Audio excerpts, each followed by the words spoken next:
예, 지금 우리 당에서 윤석열 대통령이 김건희 특검법 등에 대해서 거부권을 행사할 경우에 권한쟁의 심판을 할 것을 검토하겠다라고 하자 국민의힘에서는 반발을 하고 있습니다. 헌법상 대통령에게 주어진 고유의 권한인데 거기에 대해서 권한쟁의를 검토하겠다고 하니까 이것은 꼼수다 뭐 이런 식으로 이야기를 하고 있습니다. 그런데 대통령 고유의 권한이라 하더라도 남발해서는 안 됩니다. 그렇기 때문에 보통 내재적 한계가 있다고 합니다.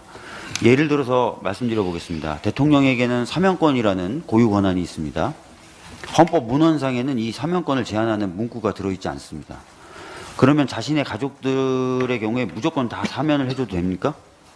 그렇게 되면 대통령 가족은 우리나라에서는 어떠한 처벌도 받지 않는 신성 가족으로 탄생되게 되겠죠. 그렇기 때문에 이런 사면권 행사는 안 된다라고 보는 것이 일반적입니다. 그렇기 때문에 이 거부권의 경우에 또 이와 같은 논리로 내재적 한계가 있다라고 봐야 되는 것입니다.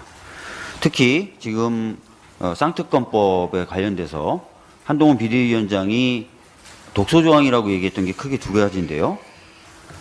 하나는 수사 과정을 브리핑한다는 내용이었습니다.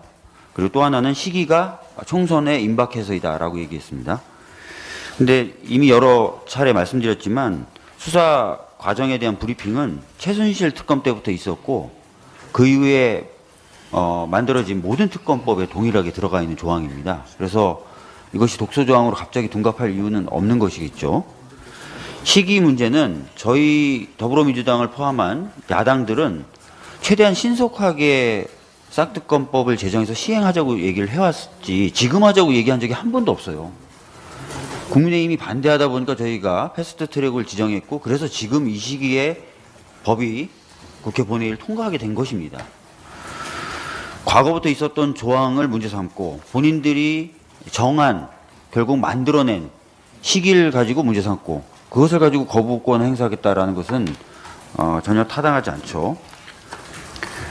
거기다 더해서 이 쌍특검법은 대통령 본인과 본인 배우자에 대한 수사를 가능하게 하는 법이죠. 근데 그걸 본인이 거부한다는 거예요. 본인과 본인 배우자의 이익을 위해서. 그래서 이해상충에도 해당되는 겁니다. 그렇기 때문에 거부권을 행사할 대상이 안 된다. 이유도 안 된다라는 겁니다. 과연 이런 경우에도 거부권이 무조건 허용돼야 되느냐.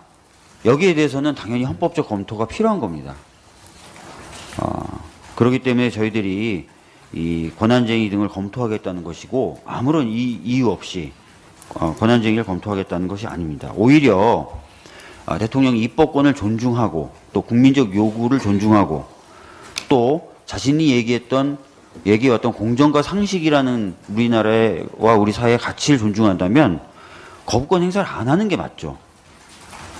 그래서 저희들이 거부권 행사 시 권한쟁의를 검토하겠다는 말에 대해서 꼼수다 이렇게 표현을 하면서 비판하는 것 타당하지 않다라는 말씀을 드리겠고 거부권 행사를 하지 말아야 된다라는 점을 다시 한번 강조해서 말씀드립니다. 이상입니다.